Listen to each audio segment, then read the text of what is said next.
Yes people, and welcome back to AJ Cars and welcome back to another video on the E46 drift car project. Now I think this is part 6 or 7, or I don't even know what we're on now. We've done so much this car already, and today we are doing more modifications. Like I said in the last video, we are starting the modifications now. We've rectified a lot of things wrong with this car. Now we're going on to some modifications, making it look a bit prettier. And today we are putting an exhaust on it. I did say in the last video it was either exhaust or we're going to be doing wings, sorting them out, but I chose the exhaust because I wanted to have a little bit of fun. I wanted it to sound a little bit better than what it did, so we've bought an exhaust. What we're going to do is we're going to take this car to the shop. We need to get it in the air and we need to figure out how we're going to mount this, because I got a feeling it's going to be a bit of a problem because the exhaust that I've bought isn't a twin pipe. It's actually a bit different, so I'm going to show you that when we get there. Let's get this car on the ramp. Let's shoot down there. Let's do it. So this is the exhaust I've bought. This absolute dustbin. It's Jap style, so it's going to come off at a slight angle. I mean, it is absolutely huge. It's 4-inch tip, Jap style, Supra looking almost. It's gonna be probably quite loud, but we don't know yet. It's only a back box. We'll see what it sounds like. Right, let's try and get this on.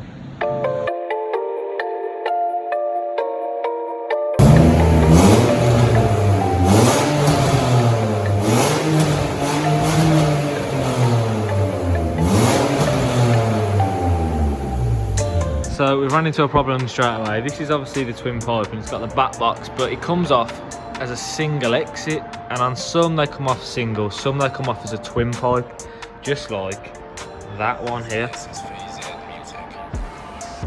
I thought it was going to come out as a twin because it's a 323, and I would have thought the lower models would have come as a twin pipe, but unfortunately this is single pipe, which is really weird. So we're going to have to somehow figure out how to get that on the car straight as well. This is going to be a bit of a challenge, but if we can't do it, we can't do it. But we're going to have a go. We're going to drop this down. We're going to see what we can do with this.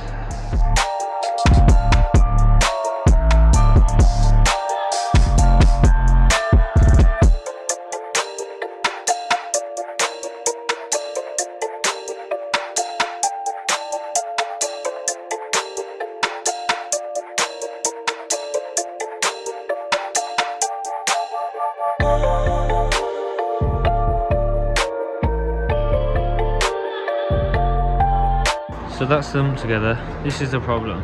So if you look at these two hangers, 1, 2, they're in line. They're in line. But if you look at the actual exhaust, so we're gonna have to somehow cut it here and then cut it here and then get that on there. But I think it's about this far out. So I'm thinking if it's further back, the hangers might not fit in. So we're gonna have to cross our fingers. And it's the best we can do really, because that is in a slight recess in there, so you might get away with doing it here, but I think we can get this to work. But yeah, this is the bodge job that the previous owner didn't weld the top, and this just looks absolutely awful anyway. I mean, these pigeon shit welds is terrible.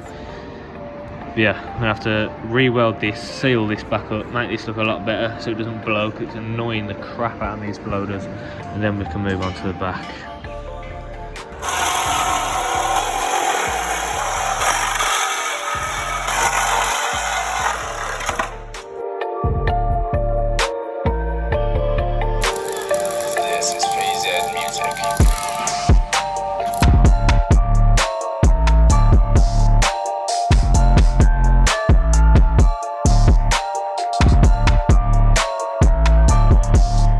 So I was struggling outside to keep this thing still. It was rattling all over the place. It's stainless steel. It's so hard to cut through with that jaggedy thing. It's rattling all over the place. So I've got it in the vice. About halfway through at the minute. So we're gonna go again.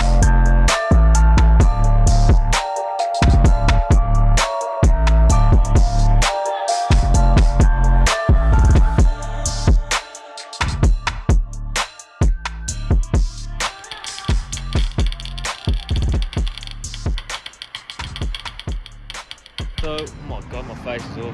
So Justin is over there welding the exhaust. Now, the only reason we're welding this exhaust is because, like I said, it's got twin pipe on it and this is a single pipe car, so we've had to cut it down and have to weld it back up. I would not say to do this usually because it's a bit, but it's the only way we can get this to fit, and you're not really going to be looking under this car. I'm going to neaten it up afterwards. I'm going to probably belt sand all the welds down, make it look a bit prettier so it's not as noticeable, because it's going to look really bad, to be fair, because there's a bit of a gap and we haven't got any sheet metal to put over it, so we're just going to have to make do with what we've got.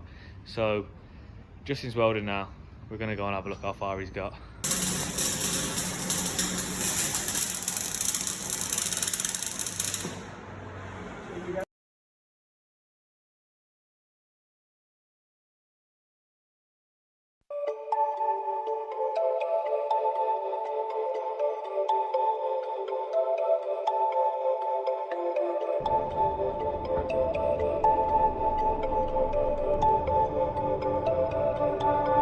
So people, we are back to where we started now. I didn't want to rev it in the workshop. I know it probably would have sounded really nice, but I didn't want to rev it in the workshop because there is neighbours and I don't really want to annoy anyone, and I shouldn't really be doing it in the workshop. So we brought it back to where we started this video, and now in a nice open space we can rev it, because I know you're dying to hear what this sounds like on this car, and I've got a feeling, well, I've just driven it here, it sounds pretty nice, but I haven't done it from a standstill, so we're both going to be doing this together. So let's have a listen.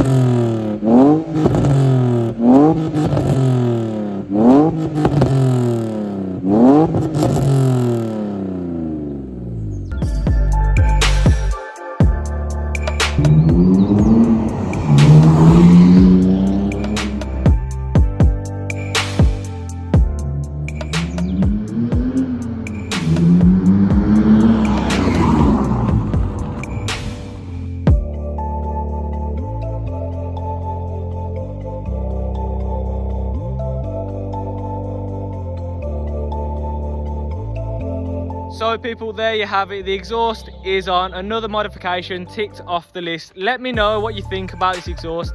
Is it your style? Does it sound good? Does it sound bad? Is it too obnoxious, or whatever you want to say? Let me know in the comments. I personally think it looks really good and it sounds pretty good as well. It's not too loud, it's not too quiet. You can have a lot of fun with it. It sounds pretty nice to me. So let me know what you think in the comments. That's going to be it for today's video. I hope you did enjoy. Stay tuned for more videos like this, and I'll see you guys in the next one.